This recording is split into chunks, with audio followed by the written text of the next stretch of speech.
আচ্ছা, একবার ভাবুন তো, ঘুম থেকে ওঠার ঠিক পরের একটা মাত্র কাজ যদি আমাদের পুরো দিনটাকে বদলে দিতে পারে, তাহলে কেমন হয়?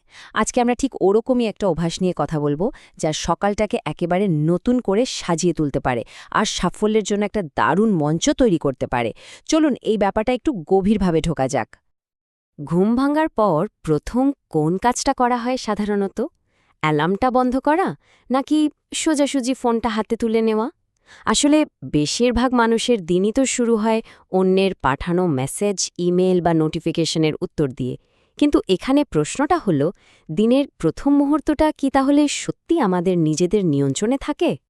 যখন দিনটা শুরুই হয় ফোনের স্ক্রিনের দিকে তাকিয়ে, তখন কি হয়? আমাদের মস্তিষ্কটা বাইরের জগতের নানা চাহিদা আর তথ্যের একটা বন্যার মধ্যে পড়ে যায়। আর এর ফলে দিনের শুরুতেই আমরা নিজেদের নিয়ন্ত্রণ হারিয়ে ফেলি। মানে কোনো নির্দিষ্ট দিকে না গিয়ে মনটা চারিদিকে ছড়িয়ে পড়ে, যা আমাদের গোটা দিনের ওপরেই একটা প্রভাব ফেলে।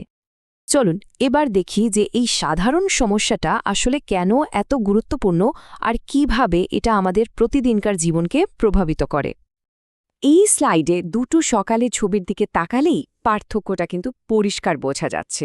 একদিকে আছে একটা প্রতিক্রিয়াশীল সকাল, মানে রিঅ্যাক্টিভ মর্নিং, যেখানে আমরা শুধু অন্যের চাহিদার জবাব দিচ্ছি।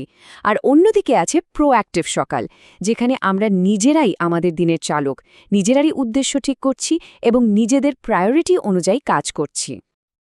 এখন হয়তো ভাবছেন, এই যে একটা প্রতিক্রিয়াশীল চক্র, এখান থেকে বেরোনোর উপায়টা কি? মজার ব্যাপার হলো, এর জন্য কিন্তু খুব বড়সড় কোনো পরিবর্তনের দরকার নেই।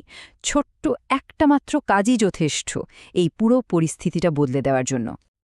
চলুন এবার তাহলে সেই গোপন কাজটার কথা জানা যাক। এটা এতটাই সহজ যে হয়তো বিশ্বাস করতেও একটু অবাক লাগতে পারে, কিন্তু এর প্রভাব কিন্তু অনেক অনেক গভীর। হ্যাঁ, ঠিক এটাই। ঘুম থেকে উঠে অন্য কিচ্ছু করার আগে, মানে ফোনটা হাতে নেওয়ারও আগে, শুধু এক মুহূর্তের জন্য ভাবতে হবে আজকের দিনের সবচেয়ে জরুরি কাজ কোনটা, যেটা শেষ করতেই হবে। কোনো লম্বা লিস্ট নয়, শুধু একটা কাজ। এটাই হলো আসল কৌশলটা। এখন প্রশ্ন আসতেই পারে যে এত সহজ একটা কাজ কিভাবে এতটা শক্তিশালী হতে পারে। চলুন এর পেছনের আসল কারণগুলো একটু দেখে নেওয়া যাক। এর পেছনের মনস্তাত্ত্বিক কারণগুলো কিন্তু বেশ ইন্টারেস্টিং। প্রথমত, অন্য কোনো কিছু এসে মনোযোগ নষ্ট করার আগেই আমাদের মস্তিষ্ক দিনের প্রধান লক্ষ্যটা জেনে যায়। এটা দিনের শুরুতে একটা উদ্দেশ্য তৈরি করে যা আমাদের এগিয়ে নিয়ে যায়।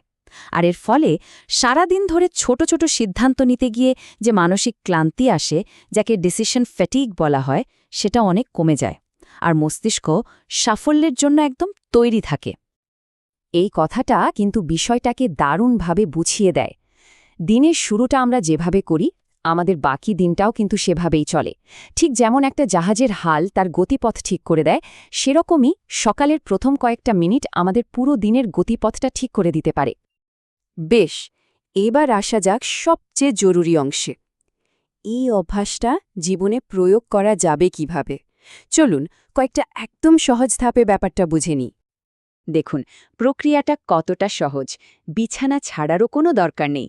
শুধু সোজা হয়ে বসতে হবে, একটা গভীর শ্বাস নিতে হবে আর নিজেকে প্রশ্ন করতে হবে, আজকের আমার সবচেয়ে গুরুত্বপূর্ণ কাজ কোনটা? উত্তরটা মনে মনে হোক বা একদম আস্তে করে হোক, একবার বলে ফেলুন। ব্যাস, এই ছোট্ট কাজটাই দিনটাকে বদলে দেওয়ার জন্য যথেষ্ট। একটা কথা কিন্তু মাথায় রাখা খুব জরুরি। এই অভ্যাসের উদ্দেশ্য কিন্তু আমাদের কাজের তালিকায় আরও একটা কাজ যোগ করা নয়। এর আসল উদ্দেশ্য হল আমাদের মনোযোগটাকে সবচেয়ে গুরুত্বপূর্ণ বিষয়টার দিকে নিয়ে যাওয়া। এটা আসলে স্বচ্ছতা আর উদ্দেশ্য নিয়ে দিন শুরু করার একটা দারুণ উপায়। তাহলে দেখা যাচ্ছে কিভাবে একটা ছোট পরিবর্তন আমাদের পুরো দিনটাকে নতুন করে সাজাতে পারে। এবার চলুন এর ফাইনাল ইম্প্যাক্ট বা চূড়ান্ত প্রভাব নিয়ে কথা বলা যাক। এই একটা সংখ্যাতেই কিন্তু পুরো ব্যাপারটা লুকিয়ে আছে। একটা সিদ্ধান্ত, একটা কাজ, একটা অগ্রাধিকার।